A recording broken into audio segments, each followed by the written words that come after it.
जानवरों के संरक्षण की बात आती है, उनके अधिकारों की बात आती है तो एक ही नाम जहन में आता है और वो है मेनका गांधी।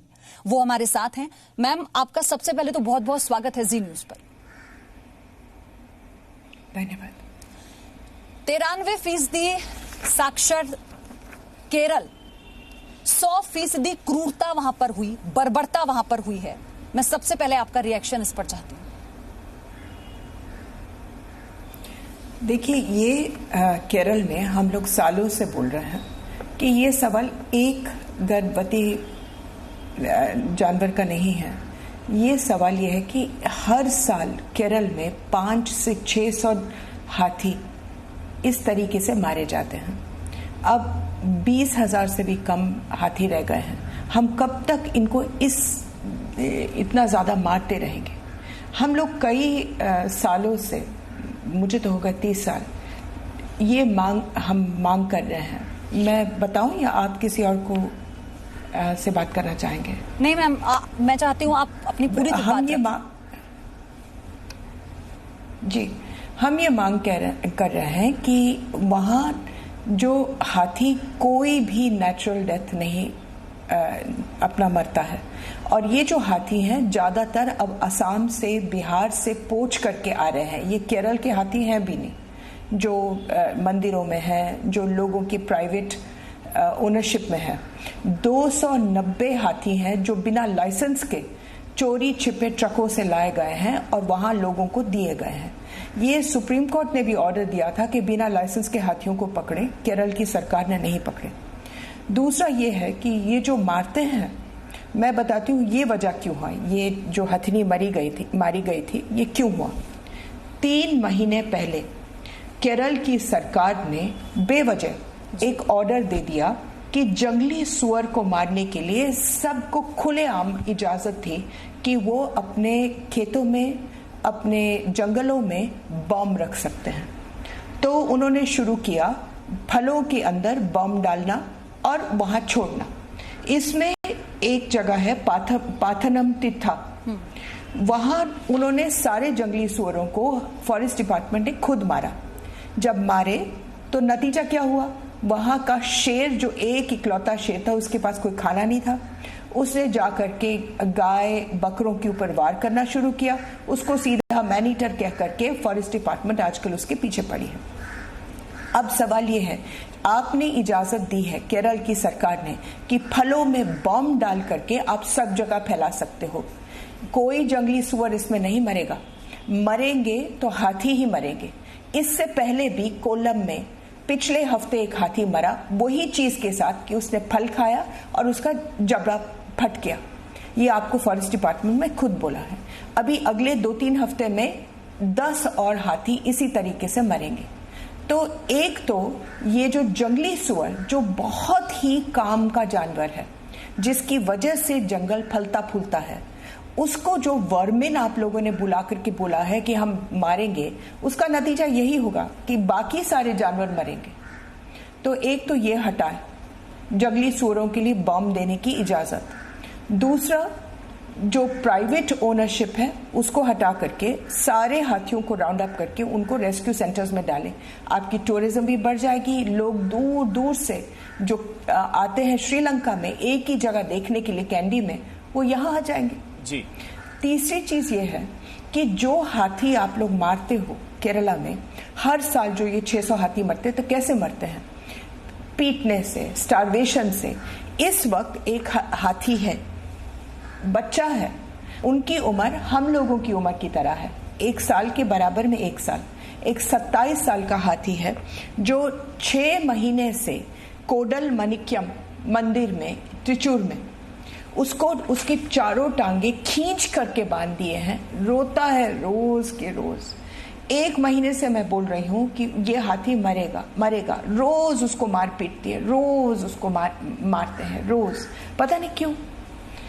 अब जब भी हाथी मस्त में आता है तो हर मंदिर 2 हफ्ते लगाता है, उसको रोज 4 लोग इकट्ठा होकर के मारते हैं। जाहिर है कि हाथी मरेंगे। अब मेनका जी, केरला की सरकार के पास 3-4 मलप्पुरम जिला जो है, इसमें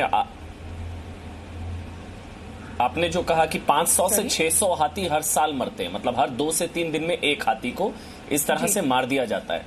केरल सरकार कार्रवाई क्यों नहीं कर रही है? मतलब क्या वो डरती है इन लोगों से? क्योंकि मल्लापुरम एक तरीके से कुख्यात है इन चीजों के लिए, आपने भी इस चीज का जिक्र किया, कुख्यात है वो इस चीजों के लिए। क्या डर है, अपीजमेंट है, तुष्टीकरण है, डर है? क्यों नहीं कार्रवाई करती है केरल सरकार? बस नहीं करना। उसका जो फॉरेस्ट डिपार्टमेंट है केरला का इतना गंदा है, मैं आपको क्या बताऊं।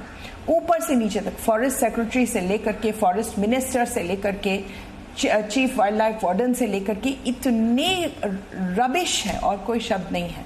वो कुछ भी उनको बोलो कि बस फाइल चलाएंगे और खत्म कर देंगे।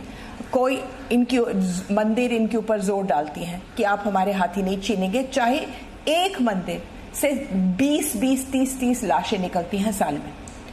कोई भी प्राइवेट ओनर, कोई भी अपना एमएलए को पकड़ लेगा, पैसे दे देगा और वो बिना लाइसेंस के वो जानवर रखेगा और फिर क्या करेगा, उसको इंश्योर करता है। ये नहीं कि वो हाथी रख रहा है प्यार से, एक तो भीख मंगवाएगा और जब हाथी बूढ़ा हो या अपाहिज हो जाए या इन सड़कों पर चल चल कर उसके पैर सड़ जाते हैं तो फिर क्या करेंगे, वो कील लेते हैं, जंग भरे जमीन पर डालते हैं, हाथी को उस पर चलाते हैं और जब हाथी को गैंग्रीन हो जाता है तो हाथी मर जाए और जब सड़ करके मरे उसके बाद इंश्योरेंस कलेक्ट करते हैं। पिछले साल एक हाथिनी थी जो समुद्र में गिर के साथ या बाकी जानवरों के साथ भी वहां पर ऐसा होता है? जी, बाकी जानवरों के साथ तो होना ही होना है। हम केवल कुत्तों का ले लें, ये मुहिम चलाते हैं हर महीने कि जहर डालो सबको मारो, जहर डालो सबको मारो। अगर कोई वहां केरला में कोई जानवर बचाता सड़क है पर जहर तो डाल के जान के मारते हैं, कम्युनिटी इकट्ठा होकर के मारते हैं, जानबूझ करके मारते हैं। इस कोविड के समय भी इतने जानवर इन्होंने मारे, इतने जानवर मारे कि क्या बताऊं। अगर कोई गया रक्षा के लिए, कोई भी जानवर के लिए, उसको कम्युनिटी ने पकड़ करके मारा है। मेनका जी, सरकार का क्या रोल है वहां पर फिर इसको लेकर? हम तो बात कर रहे हैं यहाँ पर कि हम जानवरों के संरक्षण को लेकर, उनके राइट्स को लेकर, लेकिन अगर खुलेआम ये वहां पर हो रहा है तो सरकार के इस पर फिर अभी ये तो मामला सामने आ गया सोशल मीडिया पर वीडियो के जरिए, तो ये तो पर्दा डालने की कोशिश है कि मुख्यमंत्री ने इस पर अभी तक कोई अपना स्टेटमेंट नहीं दिया। राहुल गांधी जो इतने बड़े नेता हैं, सांसद हैं, उनका एरिया है, उनका कोई एक स्टेटमेंट नहीं आया। उन्होंने ट्वीट पर भी शोक व्यक्त नहीं किया। वैसे तो सारा दिन वो ट्विटर पर लगे रहते हैं। मैं ये कह रही हूँ कि वो सोच रहे हैं कि अगर हम 2-3 दिन चुप रहेंगे तो बस कोई और मामला शुरू होगा, कहीं और जानवर मर जाएगा, कहीं और कुछ हादसा हो जाएगी, साइक्लोन आ रहा है, बम्बई मुसीबत में है, तो हम चुप रह जाते हैं। फिर थोड़ी देर के बाद लोग भूल जाएंगे। सवाल ये है कि इसके बाद एक और हाथी 3 दिन के बाद मरेगा और उसके बाद जिस हाथी की मैंने बात की है, त्रिचूर वाला, वो अगले हफ्ते मरेगा और ये किस्सा चलता रहेगा। अब मैं पूछती हूँ, सुप्रीम कोर्ट क्यों नहीं ये केस सुनता है? डेट पे डेट। जी, ऐसी स्थिति में सांसद की कोई भूमिका, सिटिंग एमपी जो है, क्या राहुल गांधी की कोई भूमिका आप देखती हैं? उनकी कोई जिम्मेदारी बनती है सिटिंग एमपी?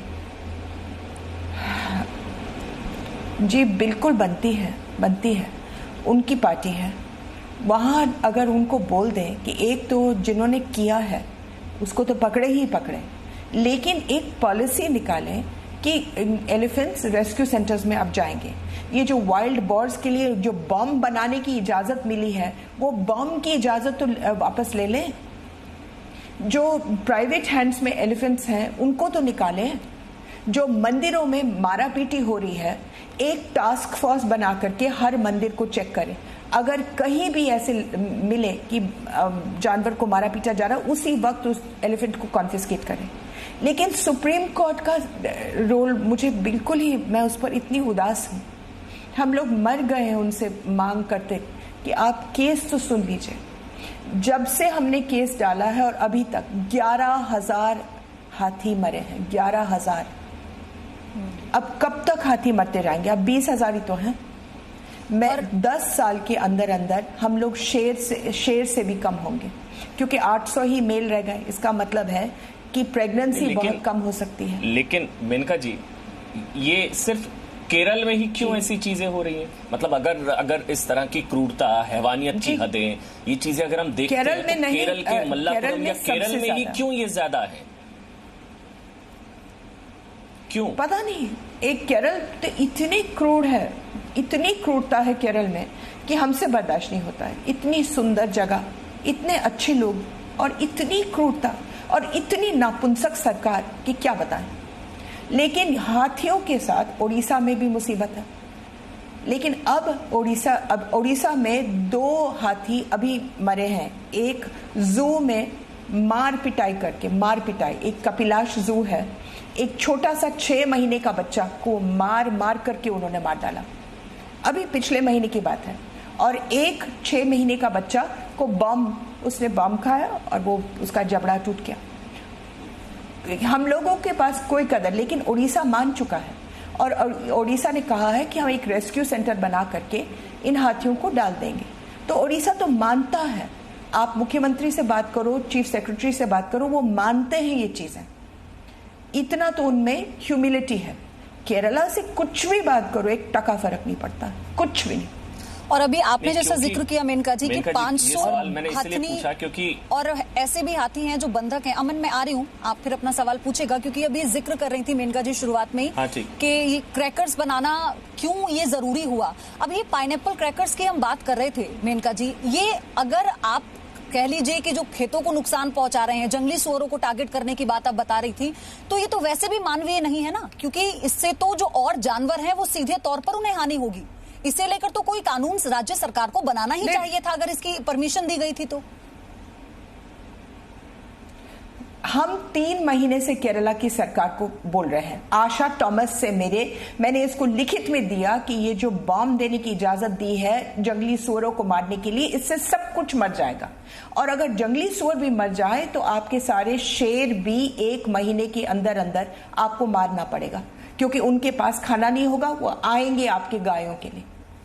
तो इसलिए जंगली सुअर को जहां अपनी जगह में है वहीं रहने दें। लेकिन नहीं, कोई जवाब नहीं, कोई कुछ भी नहीं। मेनका जी, तो तस्वीरें निकलकर सामने आई है, हम इस तस्वीर को जितनी बार भी देखते हैं विश्वास मानिए भावुक हो उठते हैं। और यही कारण है कि हम देख रहे थे सोशल मीडिया पर एक लहर सी आ गई है अलग अलग लोगों की, अलग अलग फील्ड के लोगों की, कि वो एक सुर में कहते हैं कि इसके खिलाफ सख्त कार्रवाई होनी चाहिए। सवाल मेरा ये है कि क्या इस हथनी के हत्यारों को उसी तरह से सजा नहीं दी जानी चाहिए जैसे एक गर्भवती मां के हत्यारों को? क्या वो समय नहीं आ गया है? क्या उनके मुंह में बम डाला जाए? उनके मुंह में बम डाला जाए? मैं कह रही हूं कानून अभी भी बना दो, अभी भी ये चीजें कर लो ताकि ये बेचारी का कभी फिर से ना हो। आप इन तस्वीरों को देख करके रो रहे हैं। मैं पिछले साल की तस्वीरें दिखाऊं जहां एक हथनी पैर तोड़ करके पानी में गिर गई। 2 हफ्ते के लिए केरला का फॉरेस्ट डिपार्टमेंट उसको ऊपर नीचे तैरते हुए देखता रहे, क्योंकि वो पैर जब डालती थी जमीन पर तो उसको दर्द होता था। उन्होंने क्रेन भी नहीं डाला, रस्सी तक नहीं दिया। अंत में जाकर के 2 हफ्ते कोशिश करने के बाद वो पानी में ही डूब गई। ये है केरला। मैं एक और चीज कहना चाहती हूँ आपको। तमिलनाडु और कर्नाटक और पौंडीचेरी में भी इतना बुरा नहीं है, लेकिन बुरा है। पौंडीचेरी में इस वक्त मैं लगी हूँ, मैंने सीएम और गवर्नर साहिबा से भी बात की है। एक हाथी है वहाँ जिसका नाम है लक्ष्मी, वो वहाँ के मुख्य मंदिर में है।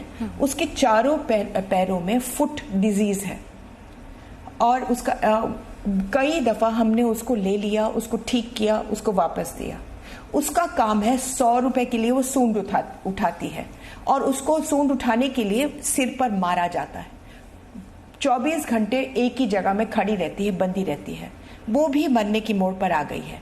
और मैं बार बार बोल रही हूं, अब उसने 60 साल ये सेवा की है आपकी, भीख मांगते मांगते।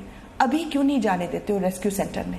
हाँ। जब भी मैंने उसको रेस्क्यू सेंटर में डाल दिया है तो पौंडीचेरी की सरकार उसको वापस लाते हैं। हाँ। बार बार हम केरल का जिक्र कर रहे हैं, हथनी के मारे जाने का हम लोग जिक्र कर रहे हैं। मेरे जहन में एक वीडियो भी आ रहा है, केरल का ये वीडियो था, यूथ कांग्रेस के नेता गाय काट रहे थे वहां पर। ये वीडियो भी केरल से ही आया था। तो गाय काटने की भी चीजें केरल में ही ज्यादा है मेरे ख्याल से। जो यूथ कांग्रेस के नेता वो ब्रॉड मतलब डे लाइट में खुलेआम दिन में गाय काट रहे थे, वीडियो वायरल किया गया था उस चीज का। मैं कहती हूँ मल्लापुरम में सबसे ज्यादा, ये एक जानवर ही नहीं, अगर लड़ाई करेंगे हिंदू मुस्लिम तो हिंदुओं के हाथ बाजू काटेंगे, सिर काटेंगे, रोज के रोज कोई औरत के ऊपर जुल्म होता है वहां। मल्लापुरम तो is the most violent district in India, और अगर इसको काबू में नहीं ला सकते हैं तो शर्म की बात है। लेकिन मुख्यमंत्री काबू में क्यों नहीं लाया जा सक रहा है, मतलब क्या वजह क्या लगती है मैम आपको? मुझे नहीं मालूम, मुझे वजह क्या लगती है? केरल सरकार खाने में कोई मुसीबत हो, पानी में कोई मुसीबत है, डरते हैं वहां के लोग बहुत।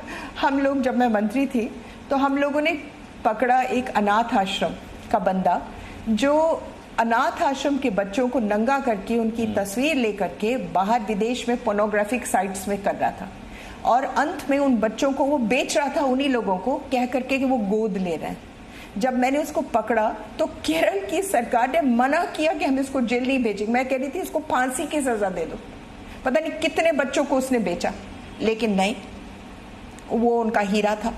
आखिर में उसको पकड़ करके मैंने जेल में डाल ही दिया, लेकिन मुझे 2 साल लगे। वो भी वही उसी जगह का है।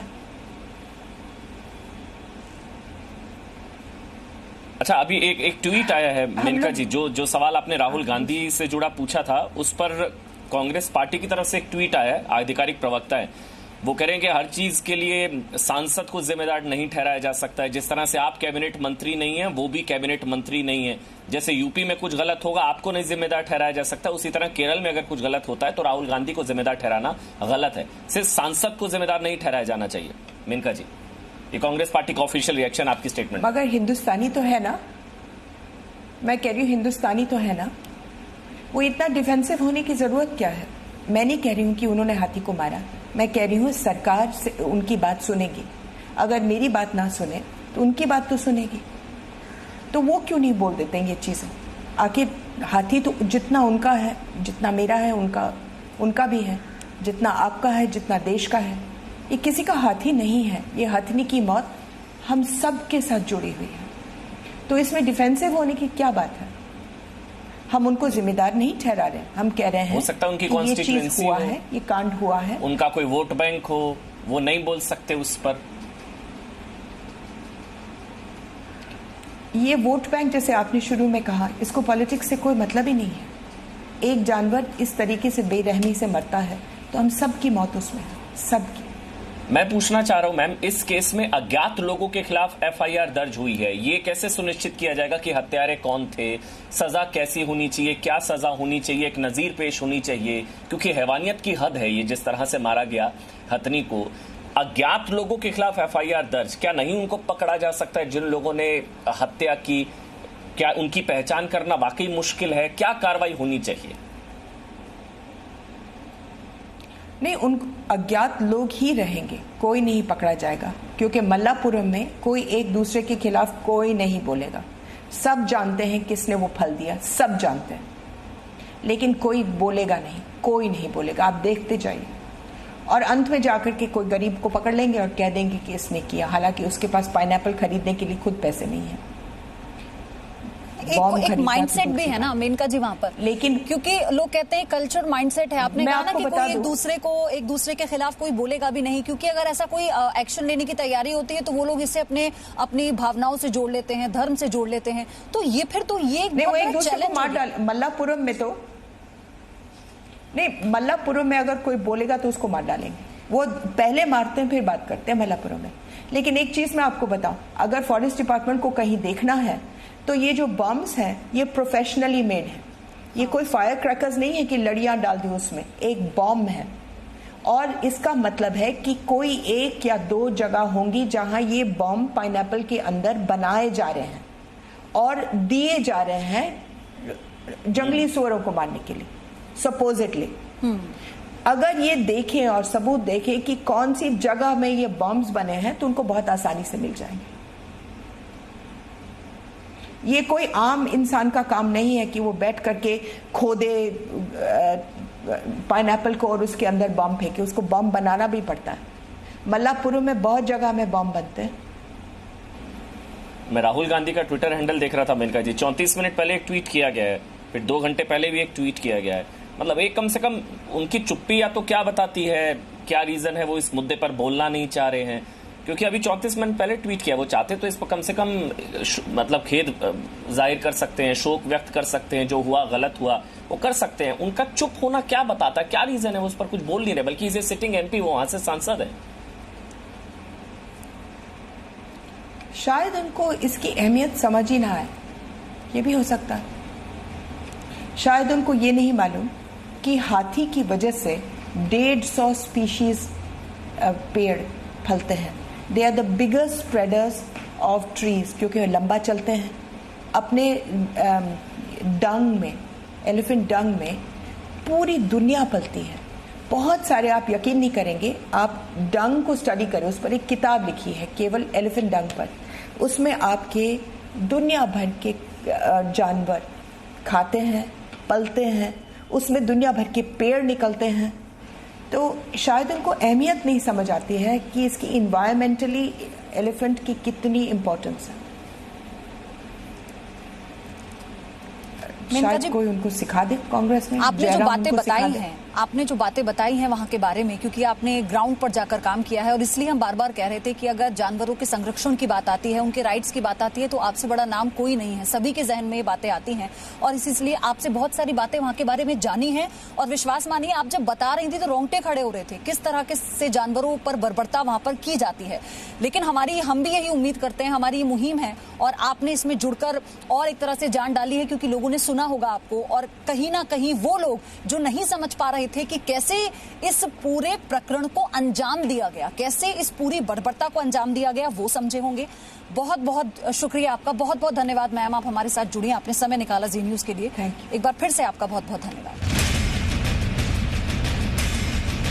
No signal, no worry. Presenting Z News app with live TV, latest updates and expert opinion. Available on Google Play and App Store. Download it now.